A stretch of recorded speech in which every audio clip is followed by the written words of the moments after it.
Bienvenue sur Vox Addict, la chaîne qui parle sans tabou des addictions et dépendances. Abonne-toi, c'est gratuit, et like la vidéo si ça t'a plu.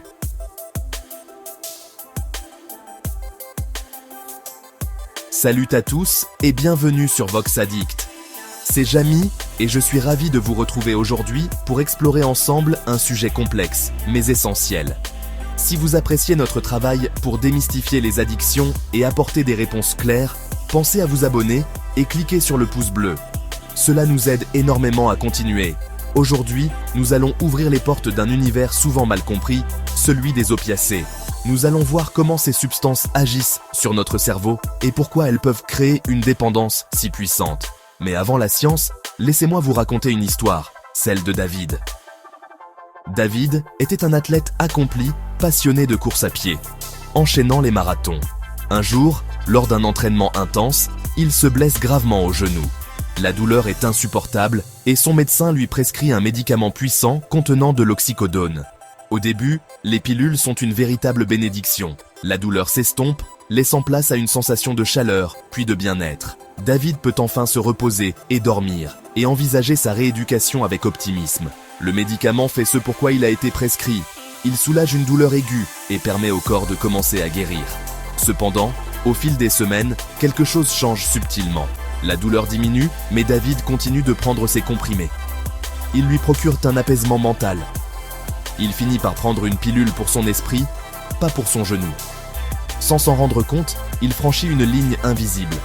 Son corps s'habitue. Il doit augmenter les doses. Ce qui était une solution commence à devenir un problème. Alors, que sont exactement les opiacés?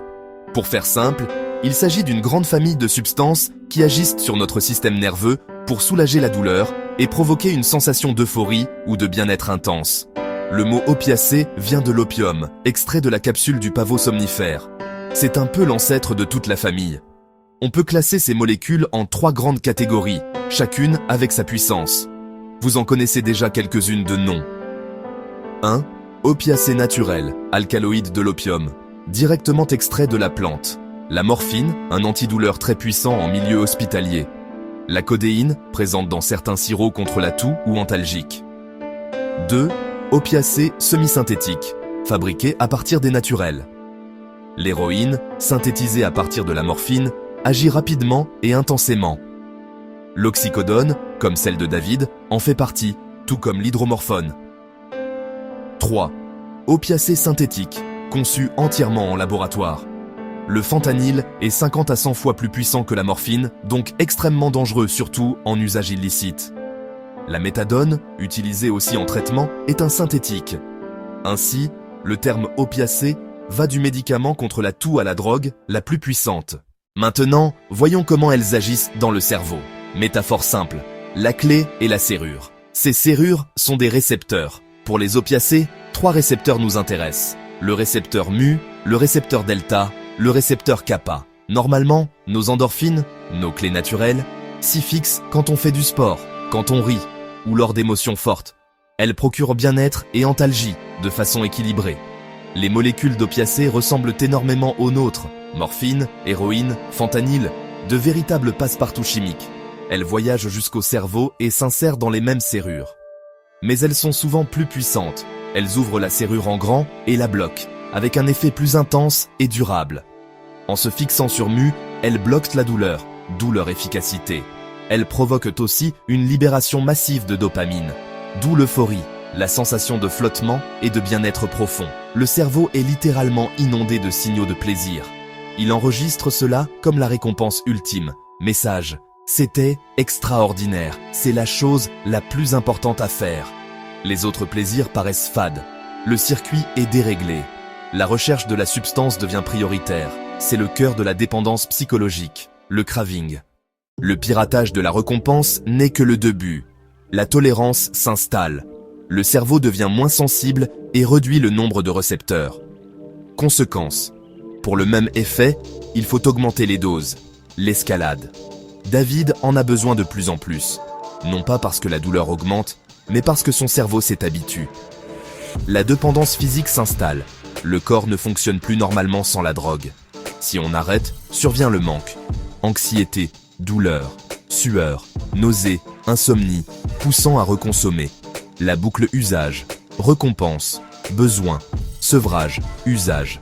Le risque le plus grave, l'overdose, quand la dose submerge le système nerveux central, rythme cardiaque ralenti, pression artérielle en baisse, et surtout respiration qui ralentit. 2. Pression respiratoire. Le centre respiratoire est anesthésie, l'ordre de respirer s'interrompt. Coma, mort possible en minutes. Avec le fentanyl, quelques microgrammes peuvent basculer vers l'arrêt respiratoire. L'injection avec matériel non stérile expose au VIH, hépatite B et C, abscesses, infections cutanées, veines endommagées, endocardite. Les mélanges avec alcool ou benzodiazépine additionnent les effets et peuvent provoquer une overdose à des doses isolement non fatales. Sur le marché noir, héroïne, comprimés contrefaits, souvent coupe au fentanyl ou analogue plus puissant, surdose croisée. On croit consommer une chose, on en recoit une autre, plus dangereuse. Face à cette spirale, il existe des solutions efficaces. Le traitement de substitution aux opiacés, TSO, remplace l'opiacé illicite par un médicament prescrit. Les plus utilisent la méthadone et la buprenorphine. La méthadone, longue durée d'action, occupe les récepteurs, empêche le manque sans pic bref. La buprenorphine, agoniste partiel, tourne la serrure à moitié avec un effet plafond, réduisant le risque d'overdose. La réduction des risques inclut seringue propre et la naloxone, antidote qui inverse une overdose en quelques minutes. Le sevrage doit être accompagné médicalement pour soulager les symptômes et éviter les complications. La psychothérapie aide à comprendre les racines, identifier les situations à risque, développer des stratégies pour gérer émotions et stress. Le soutien social, groupe d'entraide, famille, amis, rompt l'isolement et donne de l'espoir. Un suivi prolonge médical, psychologique et social consolide le rétablissement. En résumé, les opiacés se fixent sur des récepteurs, piratent le plaisir via la dopamine, créent tolérance et dépendance. Mais des solutions existent. Prévention, meilleure information, prescription prudente, dialogue ouvert pour éviter d'autres histoires comme celle de David. La dépendance est une maladie du cerveau, pas un manque de volonté. Demander de l'aide, c'est essentiel. J'espère que cette vidéo vous a éclairé. Si c'est le cas, partagez, laissez un like et abonnez-vous à Vox Addict pour nos prochains décryptages. Prenez soin de vous et à très bientôt.